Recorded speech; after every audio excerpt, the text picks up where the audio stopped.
Alright guys, let's talk some trade stuff. And then the next video will probably be some role player stuff. And this has got to be the 30th video I've done with this exact title. So, I did talk about AD in the Nico got fired video, so I don't want to take too long on AD. I know Mark Cuban said that they don't want to trade him, and like everyone else, I don't believe him. So I'll just say, I would hope that the last leg of his career is not just fueled by age, contract, and injuries, and more so just how good he still is. But who knows? I mean, the two recent examples we have of really good older guys getting dealt is KD and Jimmy. And for both of those deals, the Rockets or the Warriors were desperate for those guys' skill sets. They were able to acquire them without really changing the core thing of the team. And those moves ended up being one or two good players and one pick. Now, Miami also got Davion when it became like a 5-team deal, but for the sake of them and the Warriors, it was Wiggins and a first. So can you find the team that's desperate for what AD does, is willing to deal with the risk of his injuries and also how much you got to pay him, and also is equipped to not give up that much for him?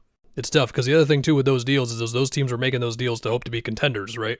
I mean, I've seen all, like, the Bulls ideas, and I've seen people theorize, well, the Bulls could put in, like, 2 picks for AD. Bro, even if the Bulls get AD, like, they're not that team now. I don't think they should be giving up picks for anybody. The one team that is desperate to get better is the Clippers, but they can't deal picks, as we know, or they just won't deal picks that start in, like, 2030. So then it gets to the point where I feel like I'm basically grasping at straws trying to find teams, which it just feels bad to say that about Anthony Davis. Like, this is Anthony Davis, man. He's really good. Like, would he be a good fit next to Trae Young? Yeah, totally. But the Hawks have other things right now. The Warriors need another big guy, but getting to AD's money is pretty tough. They're going to get something. He's too good to not get dealt. I did not do a video on the LaMelo stuff. Maybe I should have, being a YouTuber, but between the only reports for it coming out of Houston and then all of the follow-up stuff pushing back on it, whether it was LaMelo or this one quote from someone in the Hornets front office, I think it was anonymous. And then a Mark Stein report from 3 days ago also suggested like they're just not looking to move him right now. So I'm just like, I don't know. Look, man, a return for LaMelo would not be as good as the potential of him being good because of his injuries. So at that point, if you're Charlotte, I mean, technically you could do it, but you have 4 wins. Do you really want to punt on the potential of LaMelo? Now, I know the initial reporting was like he was frustrated, and yeah, Mark Stein had a little bit in there as well, but I mean, by all accounts, LaMelo likes Charlotte. But to be fair, I do this with trades all the time, and what do you know, trades keep happening, so who knows. Now let's go to the Kings, who made it known like a week and a half ago, yeah, we're rebuilding, we want to deal everybody, we want to build around Keegan and Nick Clifford, cool. So first off, they will actually do this, right? I mean, Scott Perry's making the decisions now, but are we sure Vivek is not going to try some weird stuff? I don't know. What is the market around their actual guys? So this is when the Bucks come back in, because there was a thing today about like the Bucks and they've looked at LaVine and whatever. And I know that LaVine, for some people, like the reputation I've seen for LaVine online is like some people just believe this guy will never contribute to winning basketball at all. And hey, sometimes the cynics are right. Sometimes you're just not a good enough defensive player, playmaker, whatever, to like really contribute to that. What I will say is this. Zach LaVine is a really, really efficient 20-a-game guy who can create and move off the ball and shoot in the whole thing, right? And we've never seen him as a clear number 2 guy since he became this good. Like, you could say, well, what about that one year DeRozan went crazy? I mean, DeRozan's not Giannis, okay? And hey, Ryan Rollins has been awesome. I do think the Bucks still need more defensive players. Like, if you just want to say, no, I would prefer that they get, like, defensive wing, that type of thing, I get it. They really need somebody else who can score besides Giannis, and you're seeing it right now in this run where he's out. Now, to get there contractually, it's got to be Kuzma and Bobby Portis, which does make you smaller, and Bobby's been better since his disastrous opening stretch of the season. 60 true shooting. He really climbed himself out of a hole those first few games.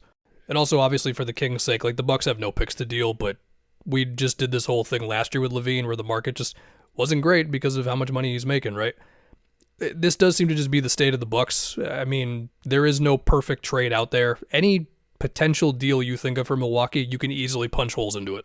That guy's not good enough defensively, etc. I mean, the real hope for the Bucks right now is that they can just tread water until they get more future picks available to deal, while Giannis is still okay with everything happening. That started as a LaVine Kings segment, and it became a Bucks segment by the end. As far as DeRozan, I mean, it's similar things with LaVine, at least he's cheaper. There's been the Clippers rumors with DeMar. The Youngshin jokes make themselves at that point if they could really pull that off. Collins can't be dealt to December 15th. I mean, at this point for the Clippers, if it's possible to just turn this back into just a decent team, they probably just have to try to get as close to last year's blueprint as they can, which is, it was Harden, Norm, Kawhi for 30-something games at least, And then Zubac and good defensive guys with Derrick Jones. Unfortunately, he's out now. Chris Dunn, etc. If DeMar, he's not going to be Norm as a three-point shooter. But as far as like a guy who can create his own offense, DeMar's good. A common theme here with LaVine and DeRozan for the Kings, I just don't know how many picks they're really going to get back, man. Like, they can tear it down and they can tank this year. I mean, it's effectively happening anyway, although they just had that win against the Wolves. What the hell, Wolves? But yeah, and then as far as Sabonis, who also just makes a crazy amount of money, it's possible that I'm just underrating Sabonis, especially in the regular season, but he's kind of a conundrum for me, because defensively he's not good, so you have to surround him with good defenders.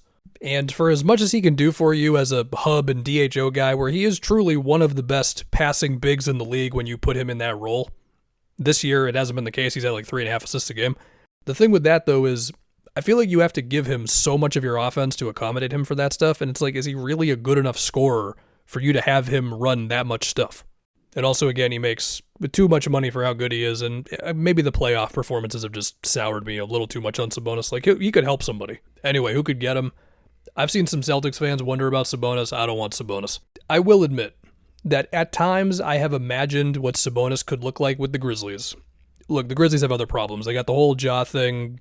They suck. There you go. But the idea of a floor spacing, shot blocking Jaren Jackson to cover for Sabonis defensively, and then Sabonis 2-man game with Ja, like, there could have been something there, but it feels like it might be just too far gone at this point. And again, he makes way too much money. And they got Zach Edey. Sabonis and Book, I think, would be a good duo on offense for the Suns if you want to go there, but finding a deal that doesn't shake them up too much is pretty difficult. And again, apparently a common theme, just no picks to deal whatsoever. I don't think he would make the Warriors' defense better. So we'll see, but the Kings have said all the right things. They say they want to tear this thing down. Now, if Keon Ellis becomes available, I think basically every team in the league will try to get him because of how little he makes, which actually makes it weirdly tougher to trade for him because most people don't have good players at $2 million, unless you're asking the Kings to then put more money in a deal, which, yeah, that's possible, of course. I would love for the Celtics to get Keon Ellis. I think he's about to be a free agent, but you'd have his bird rights, whatever. Next, let's talk Ja, who has missed 4 in a row and was not playing well before that, unless you want to go crazy over the assist numbers. I'm pretty sure the last report I saw on Ja was that the Grizzlies are just not shopping him at all. So let's just remember that before I say everything I'm about to say. Look, I don't know who's going to want Ja, okay? Like, at least with AD, it's a matter of injury stuff, but we know he's really good when he's out there, and, I mean, AD, by all accounts, no bad vibes at all, right? But with Ja, he's not as good now. He misses games, and also vibes. So there's not much I can even say here, really.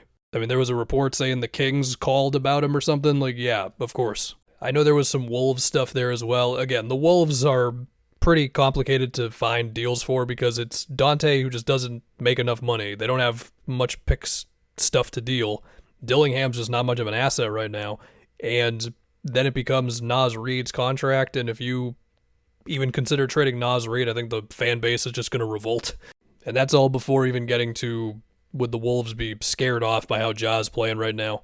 Admittingly, when I think about a Wolves point guard, I think of more of like just somebody who's not as flashy, but more consistent, better defensively than Ja, but we'll see what happens.